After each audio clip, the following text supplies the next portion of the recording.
राम राम. कांदा घेताना नेहमी उन्हाळी, कोरडा, फिक्कट गुलाबी मूळ असलेला कांदा घ्यावा. तो जास्त टिकतो. ओलसर कांदा लवकर खराब होतो. कांदे घेताना डेट तपासून बघा. त्यातून कोंब फुटत असेल तर तो कांदा साठवणीसाठी योग्य नसतो. कोंब आलेला कांदा लवकर खराब होतो. वरतून काळे डाग असलेले कांदे घेतल्यास ते आधी वापरावे, नाहीतर कांदा लवकर खराब होतो. जोड कांदा इतर कांद्यांच्या तुलनेत लवकर खराब होतो व त्याला कोंब येतात आणि कांदा लवकर सडतो. कांदा साठवणीसाठी थंड व कोरडी जागा निवडावी. सूर्यप्रकाशापासून कांदा लांब ठेवा. कांदा नेहमी हवा लागेल अशा टोपलीत, बास्केट, कॅरेटमध्ये ठेवा.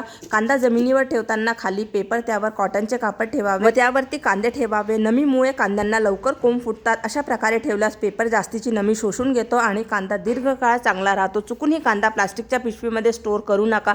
पिशवीत हवा लागत नाही आणि कांदा काही दिवसातच खराब होतो. कांदा फ्रीजमध्ये स्टोअर करू नका. फ्रीजमध्ये ठेवल्यास कांद्याला लवकर मोड येतात आणि फ्रीजमधील ओलाव्यामुळे कांदा खराब होऊ शकतो, बुरशी येते. तर या टिप्स तुम्ही नक्की फॉलो करा.